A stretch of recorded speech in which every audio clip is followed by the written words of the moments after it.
The drive through Bandipur National Park was stunning. The vegetation is so rich, it's so green. And we're right on the edge, moving into what's called the Western Ghats. These are the hills on the western side of India before dropping down into the ocean, in Kerala and those areas. And those areas get a lot of rain in the winter time. They get the winter rains, but then in the monsoon, when it comes to India, it's the first region that gets the monsoon. So they do get a lot of moisture. This year they got particularly a lot of moisture. So you can see it's very, very green. This highway, they call it a highway. It's a road that cuts through. The national park is one of only two roads that go through the park. It reminds me of traveling through Yellowstone in a lot of ways, except the time of year that we're going through here and the time of day, it wasn't bad. As we're driving through, we are actually looking for wildlife. We're looking for elephants, tigers. Even there's signs, just like in Yellowstone, they don't want you stopping to take photographs, causing traffic jams. We didn't see any tigers. We did see one elephant that I got just a brief video of towards the end of this section.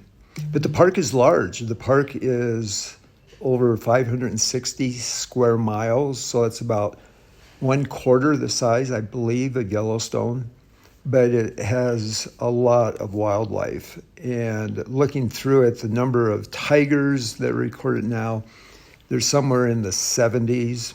The number of leopards are close to 90, and lots of food for them with the spotted deer, as you can see here. And also you can see a stag, which is kind of cool to see. And we just saw quite a few herds of spotted deer. They were staying around the road, and I was wondering if they're staying around the road because they know the predators are going to stay a little maybe further away from the road. That's just a theory. I don't know if it's based in fact. But we did. We saw a lot of spotted deer. We saw some wild water buffalo that are not associated with a farm. You'll see a lot of water buffalo actually being used by farmers, but these herds that we saw here in the park were wild. And there's the elephant right there. It's the only elephant we saw. I was super excited about it.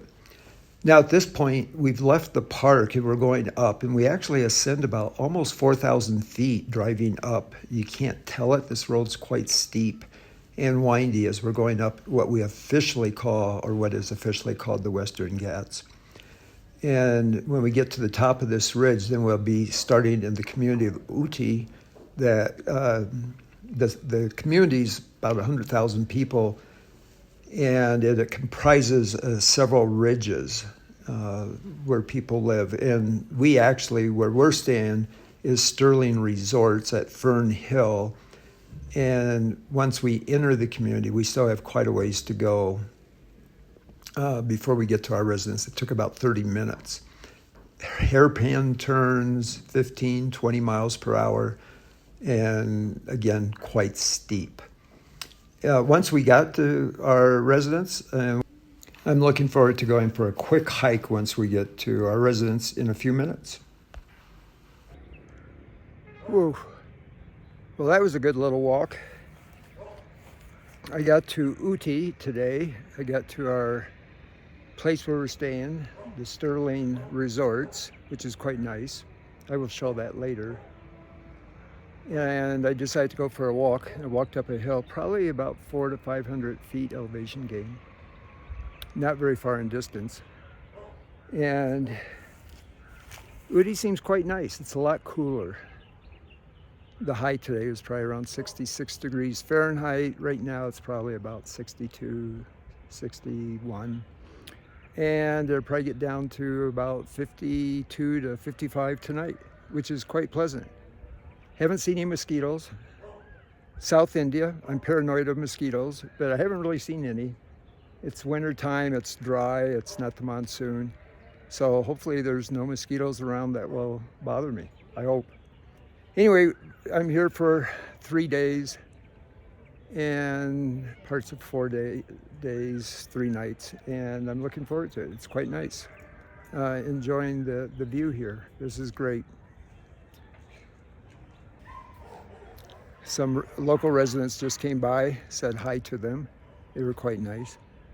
I'm amazed at all the eucalyptus trees that I'm seeing. I'm going to have to look it up. Some of these look like they caught on fire recently.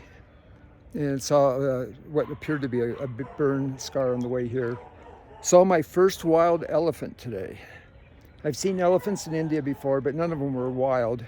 This was in Bandipur National Park. All by itself, it looked like a lone bull. That would be my guess. And it was kind of cool seeing it. A wild elephant. And I'm in South India, so I should see elephants. Hopefully we'll see more on the way back.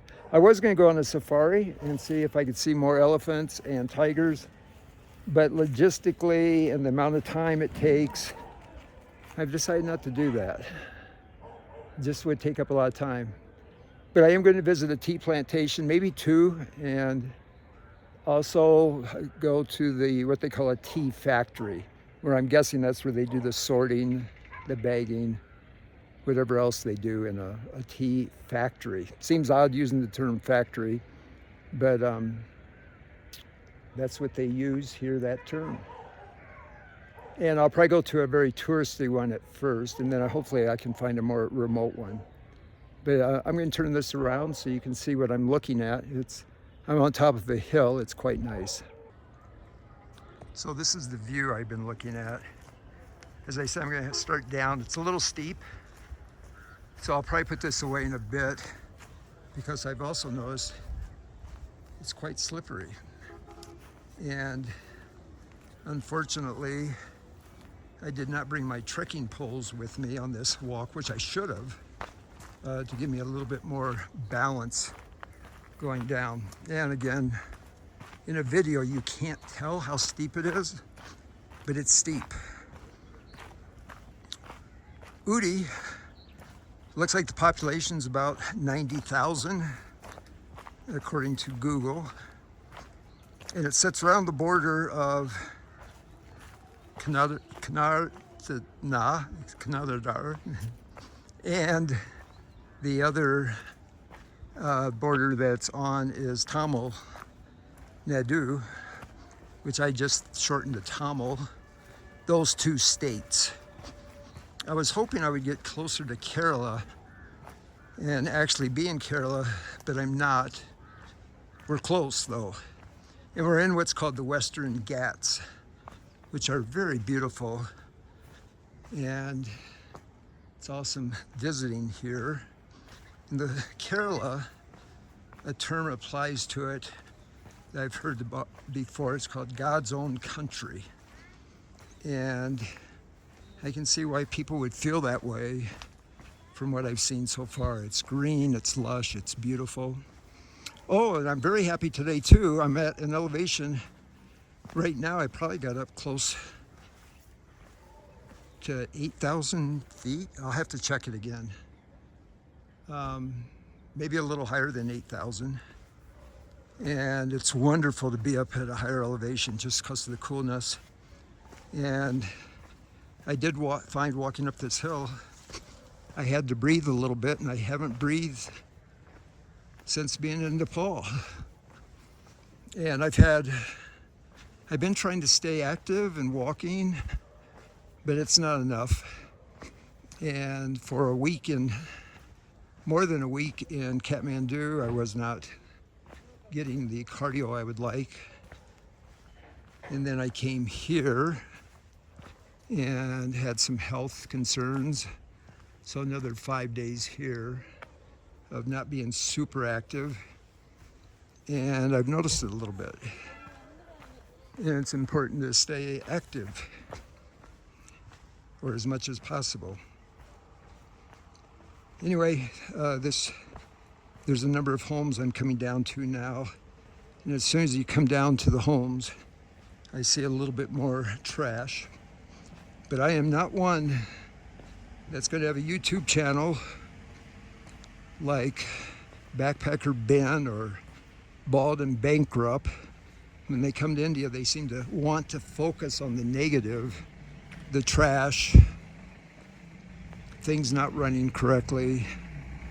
And I find it sad that that is their focus, when there's so many other things they could focus on. But I think, I could be wrong, but I think one of the reasons they're focusing on the negative is for viewership.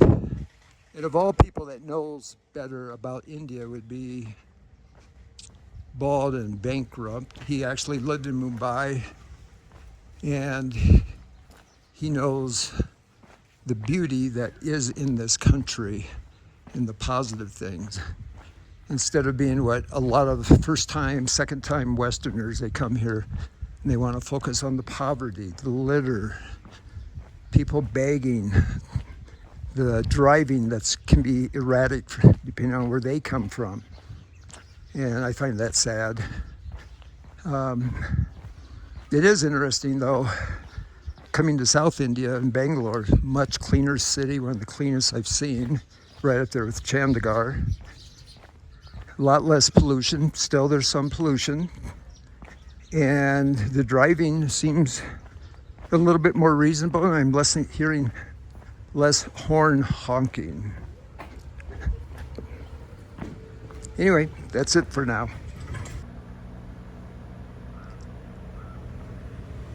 Well, this is the entrance to where I'm staying in Ooty on Elk Hill.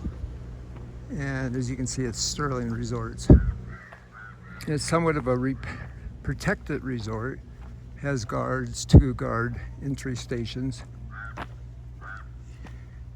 And as I said earlier, it's quite nice. And there it is. It mentions that it's like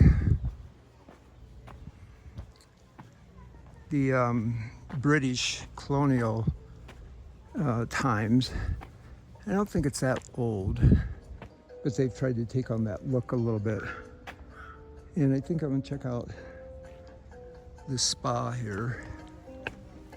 I think they have ping pong somewhere. We'll see. Well, I went into the spa, and the massage is 4,000 rupees, which is about $44. So that's quite the bargain. I'm not quite sure what this building is. It says Assembly Point. And I'm going to check it out. My room's quite large. I have a living room, and then a separate bedroom, and of course separate bathroom. And I will be able to do a little work while I'm here.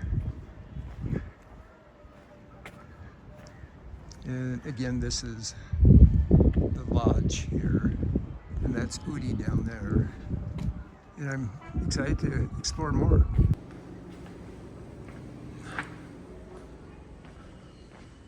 Okay, I haven't found it yet, but somewhere there's ping pong. And the gentleman that I'm with here said they wouldn't mind playing ping pong. And I never mind playing ping pong. So we'll see what I find.